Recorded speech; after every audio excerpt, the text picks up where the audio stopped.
तो आज है 6, ये तो अच्छी बात है।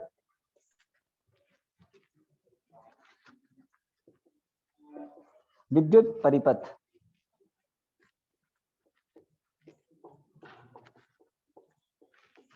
इलेक्ट्रिक सर्किट, ठीक है। तो इस आज का पहला टॉपिक हमारा होगा, एक वैज्ञानिक थे व्हीटस्टोन। व्हीटस्टोन तो उन्होंने एक विद्युत परिपथ बनाया था जिसमें धारामापी, जिसको गैल्वेनोमीटर भी कहते हैं, धारामापी को एक सेतु के रूप में लगाया था। व्हीटस्टोन वैज्ञानिक का नाम है। व्हीटस्टोन ने एक विद्युत परिपथ बनाया था। उस विद्युत परिपथ का नाम है व्हीटस्टोन सेतु, व्हीटस्टोन ब्रिज, व्हीटस्टोन सेतु। व्हीटस्टोन ने जो वो विद्युत परिपथ बनाया था उसका उपयोग लिया जाता है अज्ञात प्रतिरोध का मान ज्ञात करने में, है ना। तो हम आज विद्युत परिपथ के बारे में पढ़ेंगे जो व्हीटस्टोन ने बनाया था। तो इस चैप्टर में खूब विद्युत परिपथों के बारे में पढ़ा जाएगा। पुराना ज्ञान काम आएगा। कुछ टॉपिक बोर्ड वालों को अब मतलब मुझे तो शर्म आती है कैसे कैसे लोगों को कितनी अच्छे पद पर बैठा देते हैं। ऐसे ऐसे टॉपिक हटा दिए जो आगे इस चैप्टर में काम आएंगे डायरेक्ट। अब बच्चे ने अगर वो नहीं पढ़े हो तो यहाँ उसका छठा चैप्टर भी गया समझो। जो सिलेबस का इस साल पार्ट है, इस चैप्टर में से एक ही टॉपिक हटाया है, सबसे लास्ट वाला। इसमें से एक ही टॉपिक हटाया है जो सबसे लास्ट वाला है। अब आपको वही टॉपिक यहाँ पर दिखाए जाएंगे, पढ़ाए जाएंगे जो बोर्ड का पार्ट है। ठीक है, आपके पास बहुत सारा समय तो नहीं है, तो आपका समय बचाते हुए तो फर्स्ट हेडिंग लिखिए,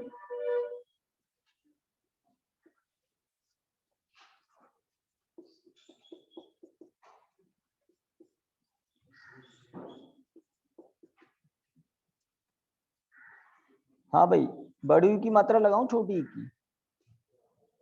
सेतु छोटे यू की अच्छा लग रहा है देखने में। सेतु ब्रिज छोटे यू की लगा दें? नहीं, ये अच्छा लग रहा है, ये ठीक लग रहा है। चलिए, तो व्हीटस्टोन सेतु, व्हीटस्टोन ब्रिज, हेडिंग लिख लिया। साथ ही इसको आईएमपी भी लगा दें, इंपॉर्टेंट है। व्हीटस्टोन सेतु, व्हीटस्टोन ब्रिज लिखिए। अज्ञात प्रतिरोध का मान ज्ञात करने हेतु, अज्ञात प्रतिरोध का मान, अज्ञात प्रतिरोध का मान ज्ञात करने हेतु, अज्ञात प्रतिरोध का मान ज्ञात करने हेतु वैज्ञानिक व्हीटस्टोन ने, वैज्ञानिक व्हीटस्टोन ने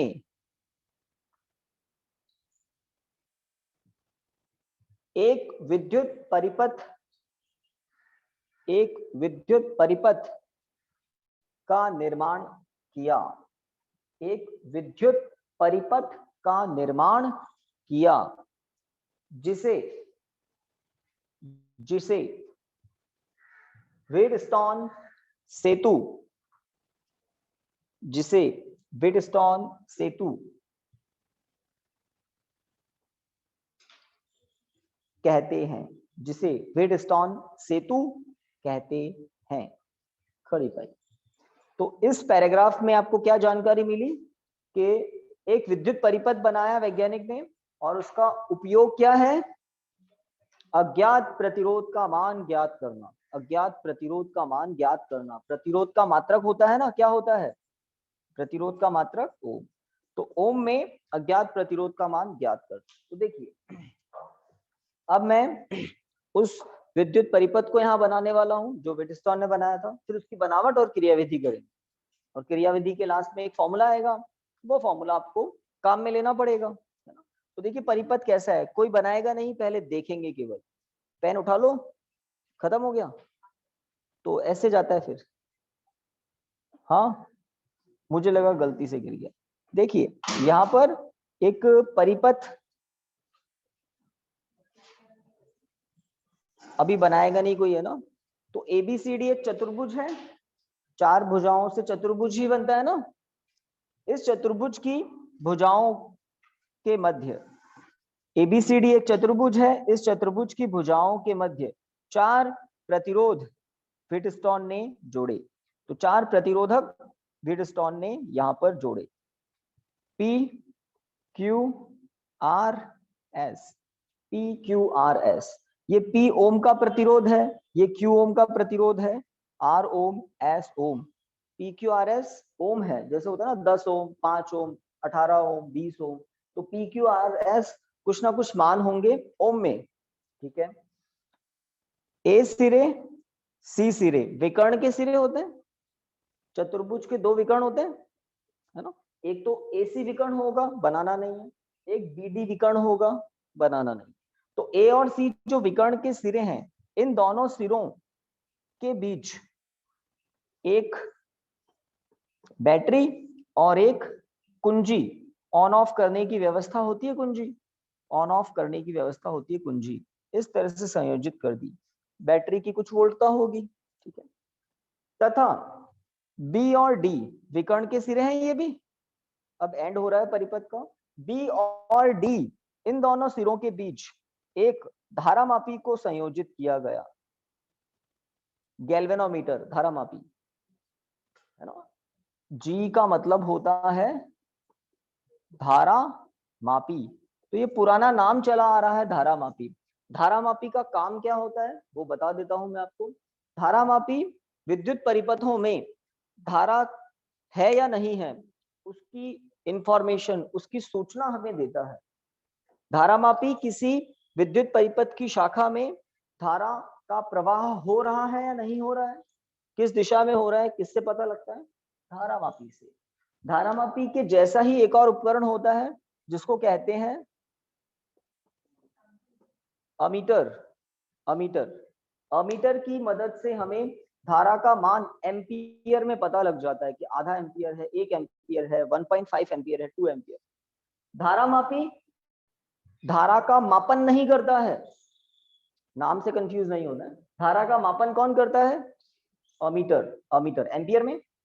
तो धारामापी क्या करता है, धारा का संसूचन करता है, डिटेक्शन, संसूचन।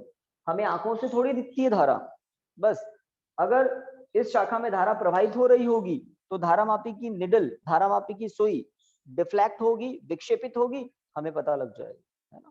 तो धारामापी धारा की सूचना हमें दे देता है, प्रवाहित हो रही है या नहीं हो रही है, बस।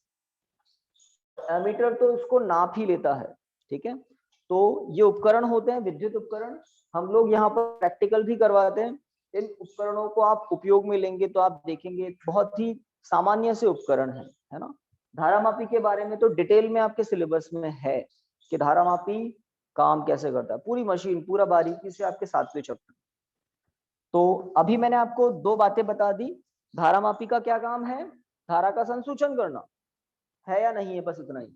अमीटर का क्या काम है, धारा का मापन करना, एम्पियर। तो ये क्या है, गैल्वेनोमीटर मतलब धारामापी, गैल्वेनोमीटर मतलब धारा मापी। उस मापी शब्द से कंफ्यूज नहीं होना है, ये धारा के बारे में बस जानकारी देता है।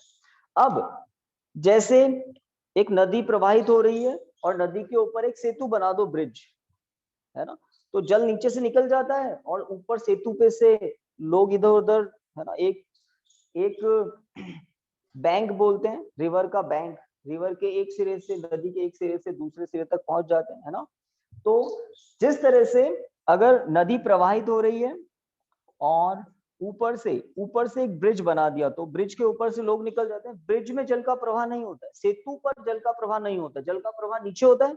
ठीक उसी तरह से व्हिटस्टोन ने बी बिंदु और डी बिंदु के बीच में जो धारामापी लगाया, इस धारामापी से जब धारा का प्रवाह नहीं होता है तब ये सेतु हमें अज्ञात प्रतिरोध का मान बताता है। यहाँ कितने प्रतिरोध दिख रहे हैं, 4 प्रतिरोध दिख रहे हैं। इन 4 प्रतिरोधों में से S को हम कहते हैं अज्ञात प्रतिरोध, P, R, Q, इनके मान आपको पता होते हैं। तो इनके मान तो पता होते हैं और जिसका मान पता नहीं होता है उसका मान हम पता कर लेते हैं। ज्ञात प्रतिरोधों की मदद से अज्ञात का मान पता कर लेते हैं, लेकिन कब, जब BD शाखा में धारा प्रवाहित नहीं हो रही हो, जब BD शाखा का धारामापी क्या दिखा रहा हो, शून्य विक्षेप, कोई विक्षेप नहीं दे रही है उसकी सुई, ठीक है। तो व्हिटस्टोन सेतु का क्या काम है, ये तो पक्का हो गया, अज्ञात प्रतिरोध का मान ज्ञात करना। व्हिटस्टोन सेतु क्या है, एक विद्युत परिपथ है, विद्युत परिपथ ही तो है ये। प्रतिरोध, कुंजी, बैटरी, धारामापी लगे हुए हैं इसमें, है ना। तो आप सुंदर सा ये चित्र बना लो, फिर मैं धाराएं दिखाऊंगा इसके अंदर। बनावट क्रिया विधि लिखेंगे फटाफट, जल्दी बनाओ जल्दी बनाओ। IMP लगा चुके हैं आप?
ए से बी की तरफ I1 धारा, ए से डी की तरफ I2 धारा, बी से सी की तरफ I1, डी से सी की तरफ I2।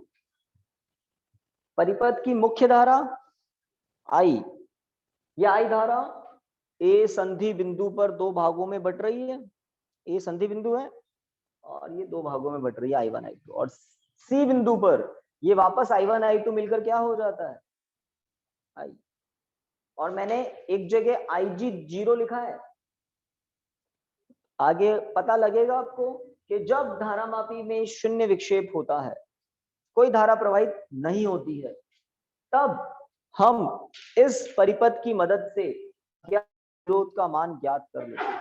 यहां पर मैं आपके लिए लिख देता हूं एरो लगाकर, अज्ञात प्रतिरोध,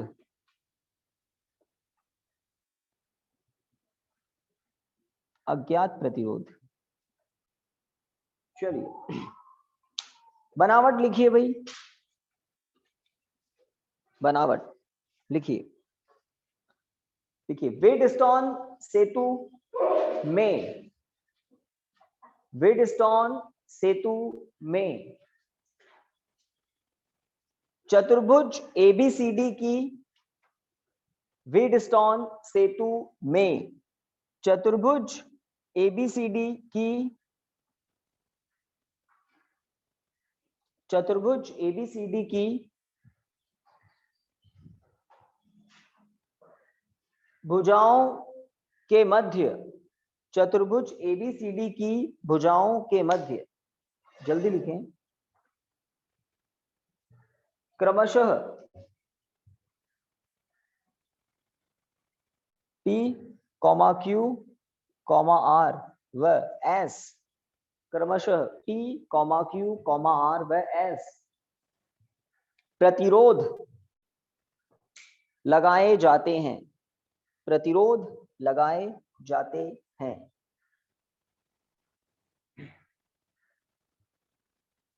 जहां, जहां S वह अज्ञात प्रतिरोध होता है, जहां S वह अज्ञात प्रतिरोध होता है जिसका मान, जहां S वह अज्ञात प्रतिरोध होता है जिसका मान ज्ञात, जिसका मान ज्ञात करना होता है, खड़ी पाई, जिसका मान ज्ञात करना होता है। देखिए ये जो परिपथ है इसके 3 भाग हैं, बनावट लिख रहे हैं ना, उसके 3 भाग है। पहला भाग लिख चुके, चतुर्भुज एबीसीडी दिख रहा है सबको। एग्जाम में याद कब आता है, जब चीजों को तोड़ तोड़ कर आप दिमाग में फिट करते हैं। तो चतुर्भुज एबीसीडी की 4 भुजाओं के बीच में 4 प्रतिरोध लगे हुए हैं, और एस क्या है उनमें से, अज्ञात प्रतिरोध जिसका मान ज्ञात करना होता है, खड़ी पाई। अब दूसरे भाग की बात करते हैं, लिखिए लिखिए विकर्ण के सिरों बी व डी के मध्य, विकर्ण के सिरों बी व डी के मध्य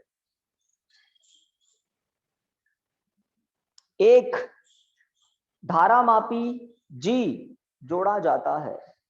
विकर्ण के सिरों बी व डी के मध्य एक धारामापी, कैपिटल जी लिख देना, जोड़ा जाता है। बनावट का दूसरा भाग समाप्त। अब बनावट का तीसरा भाग क्या, तो विकर्ण के सिरे ए और सी भी दिख रहे होंगे, विकर्ण के सिरे ए और सी दिख रहे हैं, 2 ही विकर्ण होते हैं, एसी विकर्ण बीडी विकर्ण। तो विकर्ण तो हमने नहीं बनाया, उनके सिरों को देखा, बी और डी के बीच में हमने धारामापी को जोड़ा, सी और बी के बीच में क्या जोड़ा हुआ, इधर से एक बैटरी और एक कुंजी के, है ना। लिखिए विकर्ण के सिरों ए व सी के मध्य, विकर्ण के सिरों ए व सी के मध्य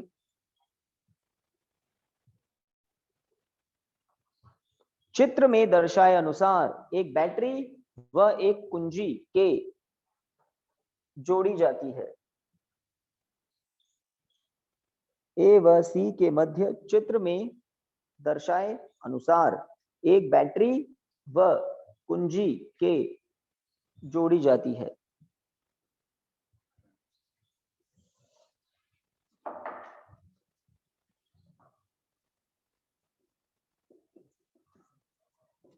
तो वो सब तो हम कर चुके जिनमें ज्यादा दिमाग नहीं लगाना पड़ा। अब क्रियाविधि हेडिंग लिखना है, सब हेडिंग। तो मुख्य हेडिंग है व्हीटस्टोन सेतु, उसके अंदर एक पैराग्राफ लिखा, चित्र बनाया, बनावट भी लिख ली। अब क्रियाविधि, और क्रियाविधि में ही आपको कुछ मेहनत करनी पड़ेगी, और एग्जाम में क्रियाविधि ज्यादा मार्क्स की होती है। तो क्रियाविधि क्या है, बात को समझते हैं। तो हम जब एक्सपेरिमेंट करते हैं लैब में, है ना, प्रयोगशाला में जब प्रयोग करते हैं, लैब में जब एक्सपेरिमेंट करते हैं, तो पहले परिपथ जोड़ते हैं, फिर सबसे पहले कुंजी के को लगाकर परिपथ में धारा प्रवाहित करते हैं, और धारा प्रवाहित होती है उसके बाद किसको देखते हैं, हमारी नजर सीधी जाती है गैल्वेनोमीटर पर, धारामापी पर, कि धारामापी किधर विक्षेप दे रहा है। हाँ, इस आर की बात कहूं तो आर होता है ज्ञात परिवर्ती प्रतिरोध, ज्ञात परिवर्ती प्रतिरोध, क्या समझ रहे हो। हाँ, आर का मान आपको मालूम होता है और आप उसको बदल भी सकते हो, ज्ञात परिवर्ती प्रतिरोध। तो हम इस आर के मान को चेंज करते हैं, वापस किसको देखते हैं, धारामापी की निडल को। इसका मतलब आप आर के मान को बदल बदल कर धारामापी की सुई को देखते रहते हैं। आर के जिस मान के संगत धारामापी 0 विक्षेप दिखाए, आप उस मान को नोट कर लेते हो और फिर बदलते नहीं हो गया संतुलन। अब बी से डी की तरफ और डी से बी की तरफ कोई धारा प्रवाहित नहीं है ना। पहले आप देख रहे थे जब आर के दूसरे मान थे तो कभी धारामापी इधर विक्षेप दे रहा है, फिर दूसरे मान पर कभी इधर दे रहा है, लेकिन आर का एक ऐसा मान आपको लगाना पड़ता है बदल बदल कर जिसके संगत धारामापी 0 विक्षेप दे। जब धारामापी 0 विक्षेप दे तो आपको क्या पता लग जाता है, आपको पता लग जाता है कि बिंदु डी पर तथा बिंदु बी पर और बिंदु डी पर विभव समान है, और विभव समान है तो बी और डी के बीच विभवांतर क्या होगा? 0। ओम का नियम पढ़ाया था आपको। जब चालक के दो सिरों के बीच विभवांतर नहीं होता है तभी तो धारा प्रवाहित नहीं होती। तो जब हमें धारामापी की सुई 0 विक्षेप दिखाती है, शून्य विक्षेप दिखाती है, तो हमें उससे क्या पता लग जाता है कि बी पर और डी पर अब विभव बराबर है, तभी तो धारा प्रवाहित नहीं हो रही है। तो दो बातें मैंने आपको बताई। सबसे पहले हम परिपथ जोड़कर कुंजी के को लगाते हैं, कुंजी के को लगाकर धारामापी को देखते हैं। शुरुआत में कुछ ना कुछ विक्षेप आ रहा होता है, आर के मान को बदलते हैं बदलते हैं बदलते हैं, तब तक जब तक धारामापी 0 विक्षेप नहीं दिखा दे। जैसे ही आपको 0 विक्षेप दिख गया, आपको क्या पता लग जाता है कि इस शाखा के सिरों के बीच कोई विभवांतर अब नहीं है, क्योंकि धारा नहीं है ना, विभवांतर नहीं है। इसका मतलब क्या समान है? सिरों पर विभव बराबर है, तभी तो विभवांतर 0 है, विभव का अंतर नहीं है, विभव बराबर है। तो ये हमें पता लग जाता है। इसकी मदद से हम एक ऐसे सूत्र तक पहुंच जाएंगे जिससे आपको अज्ञात प्रतिरोध का मान पी क्यू आर ज्ञात प्रतिरोधों के पदों में मिल जाएगा। तो देखिए, लिखिए, सर्वप्रथम कुंजी के को लगाकर, मतलब क्रियाविधि में हम क्या लिखते हैं? वो सब बातें जो किसी व्यक्ति को प्रयोग के दौरान करनी पड़ती है, क्रम में बिल्कुल। तो सबसे पहले क्या करते हैं, है ना, वो लिख रहे हैं। सर्वप्रथम कुंजी के को लगाकर परिपथ में विद्युत धारा प्रवाहित, सर्वप्रथम कुंजी के को लगाकर परिपथ में विद्युत धारा प्रवाहित की जाती है, परिपथ में विद्युत धारा प्रवाहित की जाती है। कड़ी पाई, ठीक है। उसके बाद क्या करते हैं? अभी अभी बताया था, ज्ञात परिवर्ती प्रतिरोध आर के मान को, है ना, तब तक बदला जाता है, लिखना नहीं, तब तक बदला जाता है जब तक धारामापी शून्य विक्षेप नहीं दिखाते। लिखिए आगे, कड़ी पाई लगाकर अब लिखिए, इसके पश्चात ज्ञात परिवर्ती प्रतिरोध आर, इसके पश्चात ज्ञात परिवर्ती प्रतिरोध आर के मान को ज्ञात परिवर्ती प्रतिरोध आर के मान को कट कर दो, के मान को नहीं लिखना है, ज्ञात परिवर्ती प्रतिरोध को तब तक बदला जाता है, ज्ञात परिवर्ती प्रतिरोध आर को तब तक बदला जाता है जब तक कि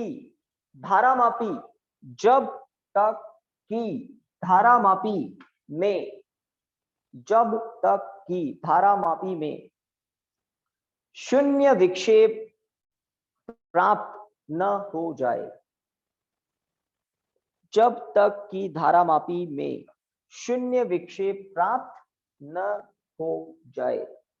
खड़ी पाई। तो इस ज्ञात परिवर्ती प्रतिरोध आर के मान को, ये लगा हुआ है, इसको हटाकर दूसरा लगा देंगे, फिर हटाकर दूसरा लगाएंगे, और तब तक ऐसा बदलते रहेंगे जब तक धारामापी आपको 0 नहीं दिखा दे। 0 दिखा देंगे तो हम ये बदलने का प्रोग्राम रोक देंगे। तो ये काम सेकंड नंबर पर, फर्स्ट नंबर पर कुंजी के को लगाया और देखा। हो सकता है आप बड़ा आप खुशनसीब है कि कुंजी के को लगाते ही आपको 0 विक्षेप दिख जाए, तो बस जो लगा हुआ है यार उसी का मान नोट कर लो। ऐसा होना तो संभव नहीं है, बहुत रेयर चांस में। तो जो अंतिम आर आपने लगाया जिसके संगत 0 धारा है, वो आर आप नोट कर लेते हैं, इसका मान लिखा हुआ होता है यहाँ पर, ठीक है। पी क्यू का मान भी लिखा हुआ होता है। कंपनी जब बनाती है ना, तो पी और क्यू तो फिक्स होते हैं उसमें, पी और क्यू को तो आप बदल भी नहीं सकते, हटा भी नहीं सकते। पी और क्यू के मान तो फिक्स होते हैं, आप किसको बदल सकते हैं? आर को, आप एस को तो लगाते हैं जिसका मान पता करना है ना। चलिए, तो आपने लिखा जब तक कि धारामापी शून्य विक्षेप प्राप्त न हो जाए, ऐसा कुछ लिखा, धारामापी में शून्य विक्षेप प्राप्त न हो जाए। लाइन चेंज करके लिखिए, जब धारामापी में शून्य विक्षेप प्राप्त होता है, जब धारामापी में शून्य विक्षेप प्राप्त होता है तो इसे होता है तो इसे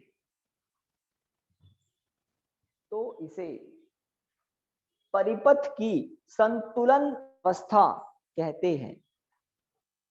तो इसे परिपथ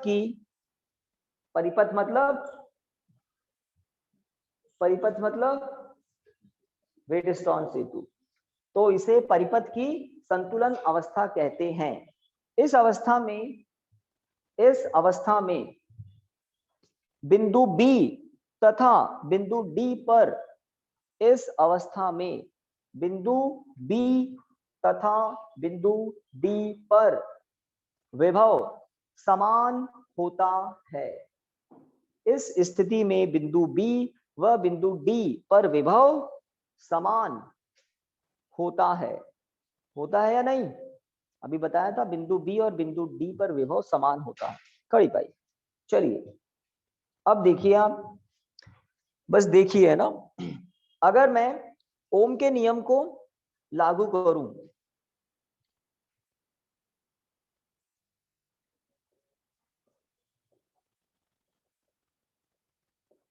ओम के नियम से मैं लिख रहा हूं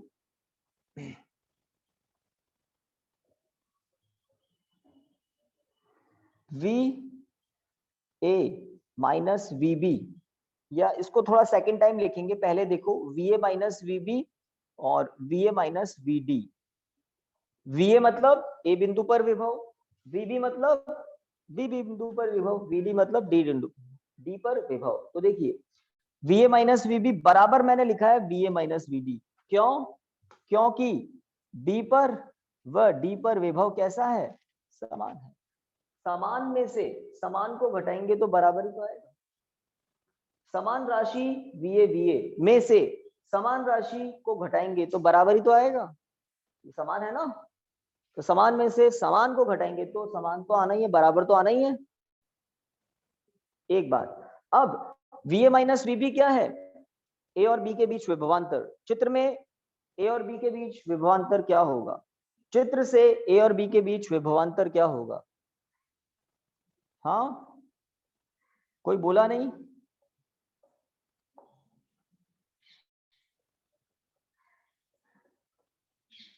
चित्र से ए और बी के बीच विभवांतर क्या दिखाई दे रहा है? I1 into P. I1 धारा है और P प्रतिरोध है ए और बी के बीच में। तो धारा और प्रतिरोध का गुणनफल ही तो विभवांतर होता है। कसम मत खा लेना कि प्रतिरोध मतलब R ही लिखेंगे हम तो, नहीं, ये P ओम प्रतिरोध है। इसी तरह से ए और डी के बीच विभवांतर ओम के नियम से क्या होता है? I2 into R। धारा और प्रतिरोध का गुणनफल विभवांतर होता है। इससे आपको I1 बटा I2 बराबर क्या मिलेगा? सही लिखा है क्या? I1 बटा I2 बराबर R बटा P। होता है ना कुछ वज्र भाग, है ना, वज्र गुणा तो पहले से करा हुआ है। हाँ, ऐसा कुछ होता नहीं है वज्र भाग, लेकिन हमने इधर उधर भाग लगाया। देखिए अभी भी कुछ नहीं लिखना है।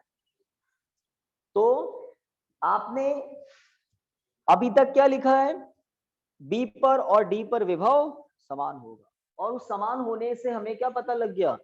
V A minus V B बराबर V A minus V D होगा। बराबर होगा तो ये देखो समीकरण 1 मिल गया ना। अब एक और बात देखो केवल, है ना, इसी के नीचे यहां बताता हूं, वी बी माइनस वी सी बराबर होगा वी डी माइनस वी सी के।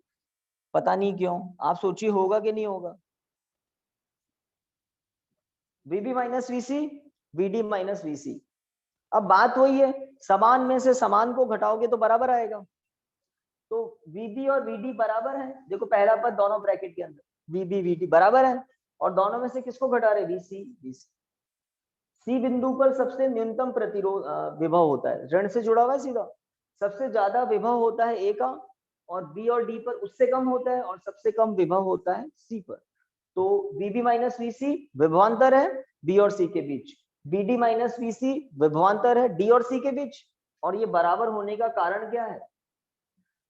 धारामापी में 0 विक्षेप है, इसका मतलब समझ रहे हैं?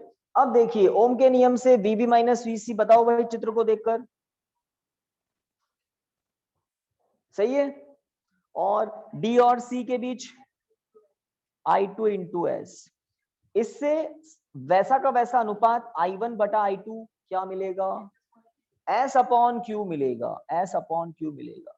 समीकरण 1 और 2 के LHS समान है, RHS को बराबर रख दो, S बराबर आ जाएगा ना P, Q और R के पदों में। यहां खत्म होगा ये टॉपिक। तो मुख्य बात क्या थी? जब आपको धारामापी में 0 दिख जाता है तब आपके दिमाग की बत्ती जल जाती है कि ये हो चुका है। दिखता तो कुछ नहीं है, दिमाग को पता लग जाता है कि धारामापी में 0 विक्षेप आया, इसका मतलब सिरों के बीच कोई विभवांतर नहीं है, समान विभव है तो विभवांतर 0। ठीक है, लिखना शुरू कीजिए। लिखिए, इस स्थिति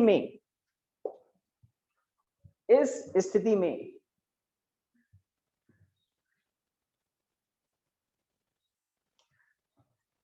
लाइन चेंज करके लिखना है ना,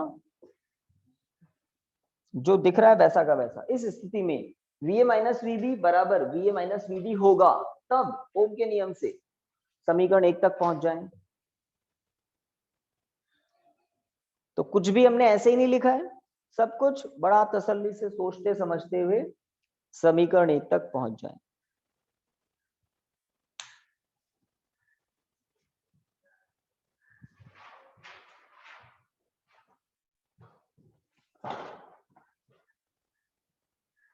समीकरण 1 होते ही बता देना भाई, है ना, यहां से घर से समीकरण 1 तक होते ही बता दे।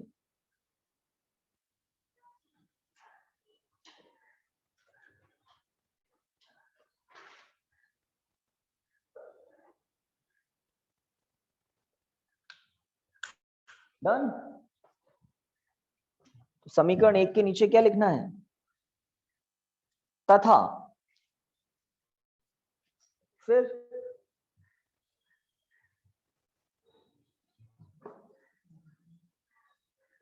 तथा, तो ऊपर जो हमने लिखा था ना, तो हमने लिखा एक तो ये होगा, पुनः ओम के नियम से, पुनः ओम के नियम से, तथा VB माइनस VC बराबर VD माइनस VC होगा, पुनः ओम के नियम से। I1Q बराबर I2S, तो I1 बटा I2 आ जाएगा, समीकरण 2।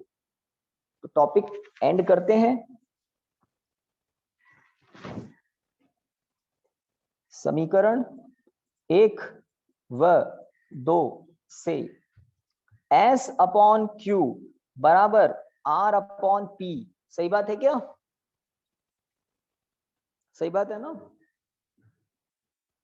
इसको बॉक्स बनाकर स्टार लगाओ। जैसा बता रहा हूं वैसा करो। आपसे एग्जाम में पूछा जा सकता है, व्हीटस्टोन सेतु के संतुलन की आवश्यक शर्त व्युत्पत्त कीजिए। व्हीटस्टोन सेतु के संतुलन की आवश्यक शर्त व्युत्पत्त कीजिए। ये है वो शर्त, S अपॉन Q बराबर R अपॉन P है। अगर ऐसा है तो इसका मतलब व्हीटस्टोन ब्रिज सेतु संतुलन में है, व्हीटस्टोन सेतु संतुलन में है। ठीक है, इसके नीचे लिख भी दो। देखिए,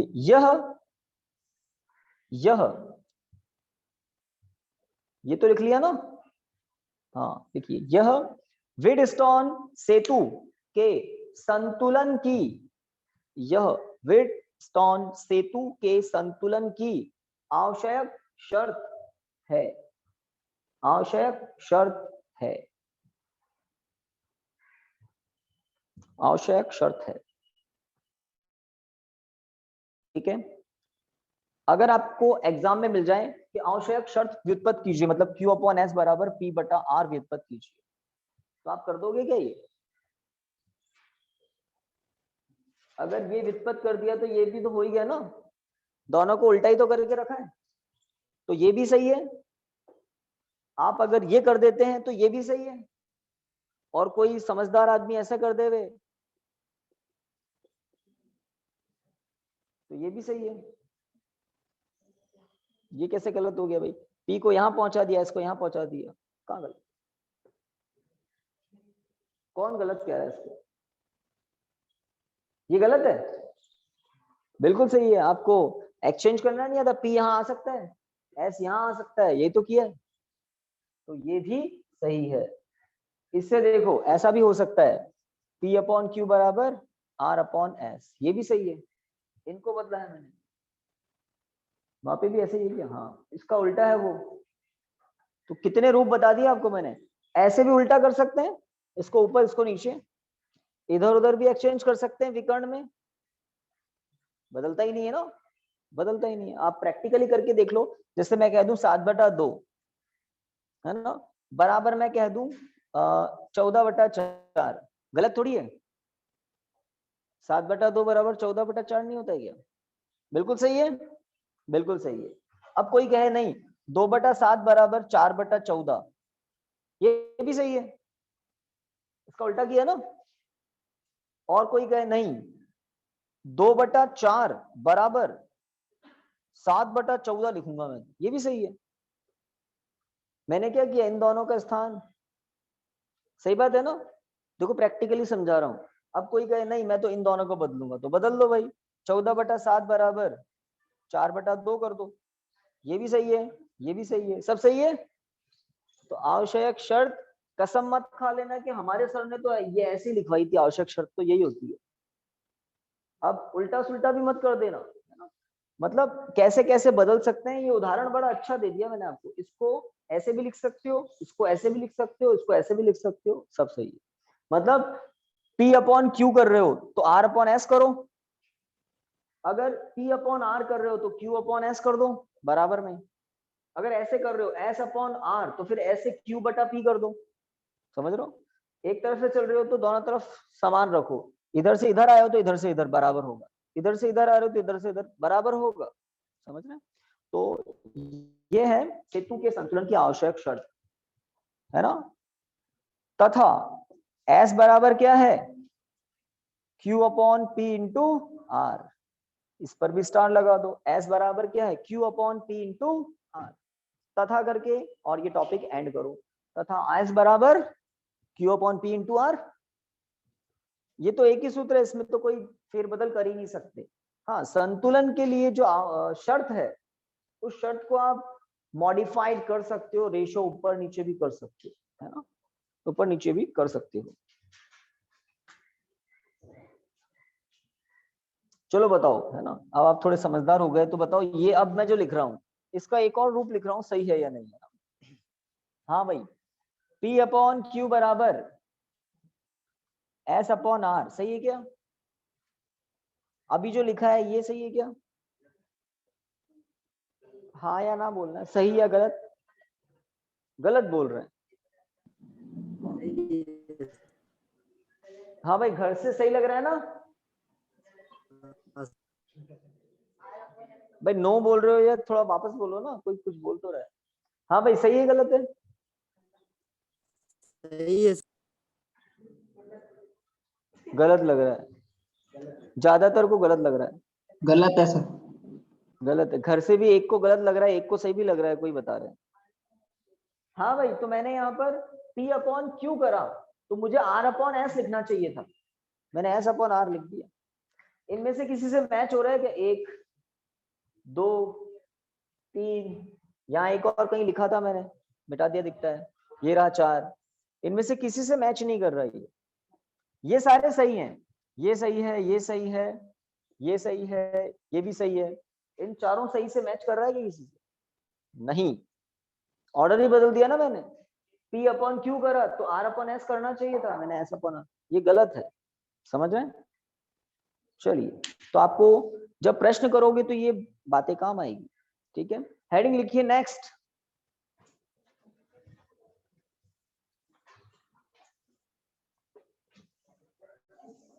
बिंदु A व B के मध्य तुल्य प्रतिरोध ज्ञात कीजिए। बिंदु A व B के मध्य तुल्य प्रतिरोध ज्ञात कीजिए।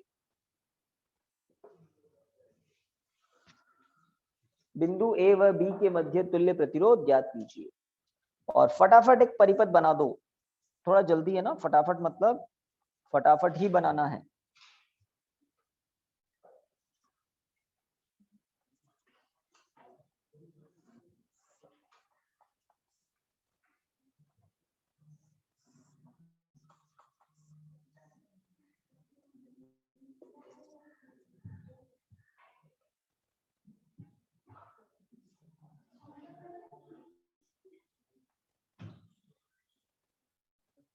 भाई एक प्रश्न करवा रहे हैं, अभी अभी आपने कुछ नई चीज सीखी है व्हीटस्टोन सेतु, तो आपको एक प्रश्न हल करना है।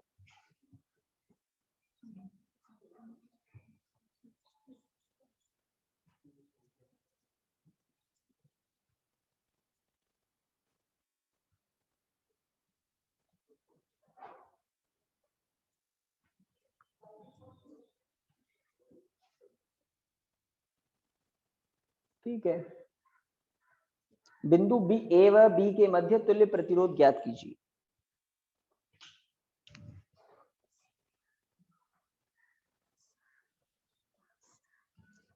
तो यहाँ पर ए बी सी डी 4 संधि बिंदु हैं या नहीं है?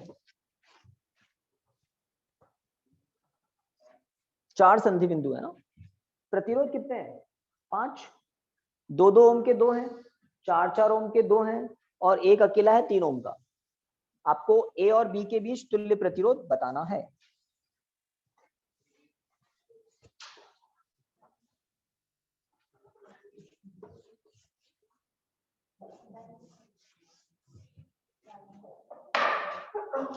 आ गया आंसर?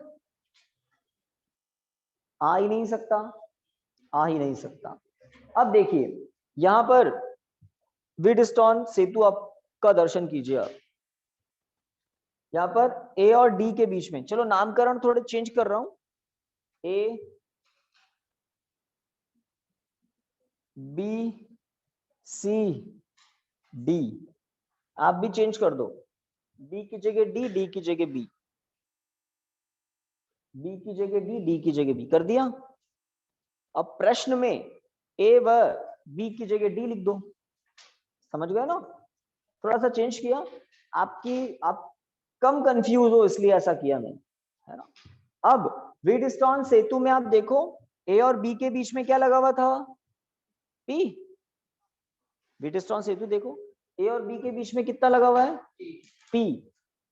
पी ना, ये लो, पी बराबर 2। देखो 2 को पी क्यों लिखा मैंने? क्योंकि ये ए और बी के बीच में है, ए और बी के बीच में है ना। एक मिनट देखते जाओ। ओके, व्हीटस्टोन में देखो ए और डी के बीच में क्या लगा हुआ है? आर लगा हुआ है। ए और डी दिख रहा है किसी को? मुझे तो दिख ही नहीं रहा है यहाँ ए और डी, है ना। तो ए डी आपके उसमें है क्या? ए और D, A B C D, हाँ ए और डी के बीच में आर लगा हुआ है ना। तो नामकरण में हमें वापस चेंज करना पड़ेगा, वापस चेंज करना पड़ेगा। ए अपनी जगह सही है, सी वहां होना चाहिए और डी यहां होना चाहिए। कितना काटोगे अब आप? अब उसको, है ना, ओवरलैपिंग नहीं करके एक लाइन से कट करके आप लिख देना ए और सी के बीच तुल्य प्रतिरोध।